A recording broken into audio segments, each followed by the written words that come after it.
Faheem speaks के तमाम सुनने वालों को अस्सलाम वालेकुम। नाजरीन, आज की वीडियो में आप लोगों को शब कद्र यानी लैलतुल कद्र के बारे में तफसील से बताएंगे। आप लोगों से गुजारिश है कि वीडियो को आखिर तक जरूर देखें।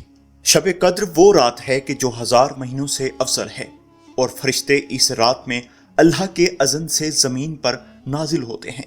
इस रात का माह मुबारक में मौजूद होना पैगम्बर अकरम सल्लल्लाहु अलैहि वसल्लम की उम्मत पर बहुत बड़ा अल्लाह का लुत्फ और एहसान है, जिसका हम जितना भी शुक्र अदा करें कम है। नाज़रीन, मगफिरत और नूरानी शब आ गई, जिसका इंतज़ार हर मुसलमान को होता है। वो शब अपनी फजीलतों और नेमतों के साथ आ गई।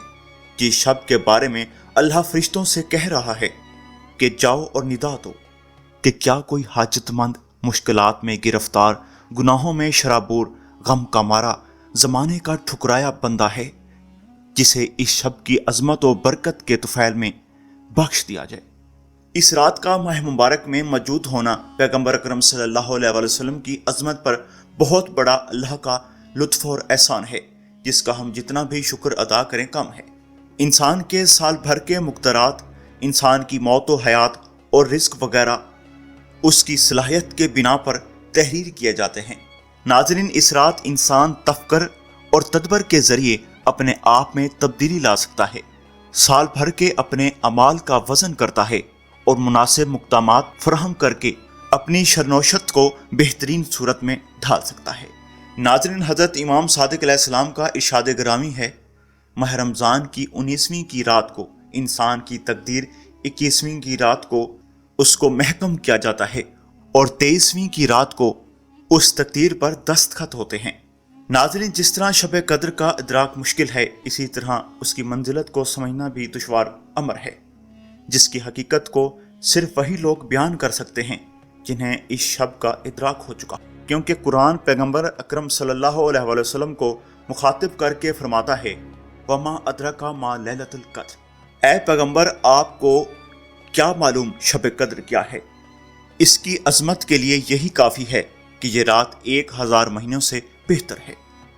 1000 महीना 83 साल बनते हैं, यानी एक रात की इबादत 83 सालों की इबादत से अफसल है। नाज़रीन, पहली फजीलत यह है कुरान पाक का नाजिल होना।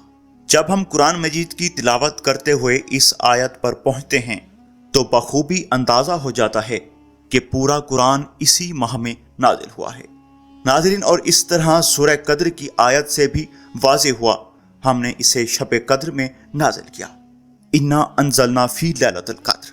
ये अलग बात है कि इस आयत में सराहत के साथ कुरान का नाम जिक्र नहीं हुआ, लेकिन ये आयत हकीकत पर मबनी है कि इन्ना अंज़लना की ज़मीर कुरान की तरफ लौटती है और इसका ज़हरी अबहाम इसकी अजमत और अहमियत के बयान के लिए है। नाज़रीन, इन्ना अंज़लना यानी हमने इसे नाजिल किया है, इसकी ताबीर भी उस अजीम आसमानी किताब की अजमत की तरफ एक और इशारा है, जिसके नज़ूल की खुदा ने अपनी तरफ निस्बत दी है। नाज़रीन, इस आयत को सूरह बकरा की आयत के साथ मिलाने से ये नतीजा निकलता है कि शब कद्र माह मुबारक रमज़ान में है, लेकिन वो कौन सी रात है? कुरान से इस बारे में कुछ मालूम नहीं होता। यहाँ पर एक सवाल पैदा होता है और वो ये है कि तारीखी लिहाज से और कुरान के मजमून के पैगम्बर अकरम सल्लल्लाहु अलैहि वसल्लम की ज़िंदगी से इर्तबात के लिहाज से भी ये मुसल्लिम है कि यह आसमानी किताब तदरीजी तौर पर और 23 साल के अरसे में नाजिल हुई है। ये बात ऊपर वाली आयत से जो ये कहती है कि माह रमज़ान में और शब कद्र में नाजिल हुई, किस तरह साजगार होगी? इस सवाल का जवाब, जैसा कि बहुत मुहक्किकीन ने कहा है कि कुरान के 2 नज़ूल हैं। नाज़रीन, जो एक ही रात में सारे का सारा पैगम्बर अकरम सल्लल्लाहु अलैहि वसल्लम के पास कल पर या बैतुल मामूर पर या लोहे महफूज से निचले आसमान पर नाजिल हुआ। नाज़रीन, बाज़ ने यह भी कहा है कि आगाज़ नज़ूल कुरान शब कद्र में हुआ था, ना कि सारा कुरान। लेकिन ये चीज़ आयत के ज़ाहिर के खिलाफ है, जो कहती है कि हमने कुरान को शब कद्र में नाजिल किया है। नाज़रीन, काबिल तवज्जो बात यह है कि कुरान के नाजिल होने के सिलसिले में बाज़ आयात में अंजाल और बाज़ में तंजील ताबीर हुई है, और लुगत के कुछ मतनों से ये मालूम होता है कि तंजील का लफ्ज़ आम तौर पर वहाँ बोला जाता है जहाँ कोई चीज़ तदरीजन नाजिल हो, لیکن انزال زیادہ وسیع مفہوم رکھتا ہے جو نزول دفعی کو بھی شامل ہوتا ہے۔ امام جعفر صادق علیہ السلام ارشاد فرماتے ہیں 19ویں شب میں تقدیر لکھی جاتی ہے، 21ویں شب میں اس کی دوبارہ تائید کی جاتی ہے اور 23ویں شب میں اس پر مہر اور دستخط لگائی جاتی ہے۔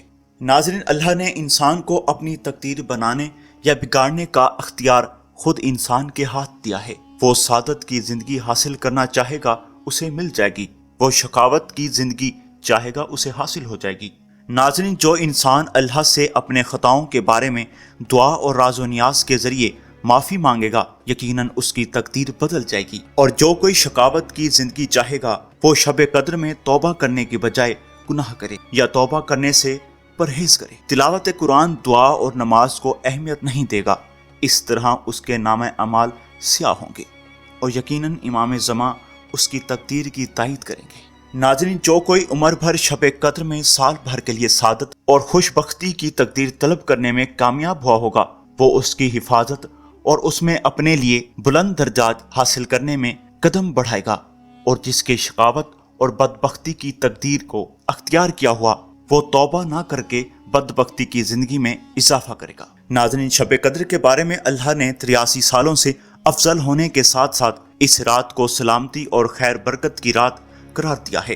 اس رات میں صبح ہونے تک سلامتی ہی سلامتی ہے، اس لیے اس رات میں انسان اپنے لیے دنیا اور آخرت کے لیے خیر و برکت طلب کر سکتا ہے اگر دل کو شب قدر کی عظمت اور بزرگی کی طرف متوجہ کرنے میں کامیاب ہوتے ہیں۔ ناظرین، جس شب کے بارے میں اللہ ملائکہ سے کہہ رہا ہے کہ جاؤ اور فریاد کرو کہ کیا کوئی حاجت مند، مشکلات میں مبتلا، گناہوں میں گرفتار اور مصیبتوں کا مارا بندہ ہے جسے اس شب کے طفیل بخش دیا جائے، اگر اس نقطے کی طرف توجہ کرنے میں کامیاب ہوتے ہیں کہ یہ رات ایک عمر بھر کی مخلصانہ عمل سے افضل ہے، اس بات کو کوئی نہیں بھولتے کہ یہ رات تقدیر لکھنے کی رات ہے۔ یہی وہ رات ہے جس میں بندہ اللہ کی نظر رحمت کو اپنی طرف جلب کر کے سعادت دنیا اور آخرت حاصل کر سکتا ہے۔ تو یقیناً ہمیں شب قدر کے ثواب حاصل ہوں گے، اس لیے ہمیں چاہیے فراخ دلی کے ساتھ اللہ کی بارگاہ میں تمام عالم کے لیے دعا کریں کہ اے اللہ، کہ تم اسے بھی عطا کرتے ہو جو تمہیں مانتا ہے اور اسے بھی عطا کرتے ہو جو تمہیں انکار کرتا ہے۔ اس شب قدر کے طفیل ہم سب کو صراط المستقیم کی طرف ہدایت فرما۔ ناظرین، اس رات کی ایک خصوصیت یہ بھی ہے کہ اس شب میں گنہگاروں کی بخشش ہوتی ہے، لہٰذا کوشش کریں کہ اس عظیم شب کے فیض سے محروم نہ رہیں۔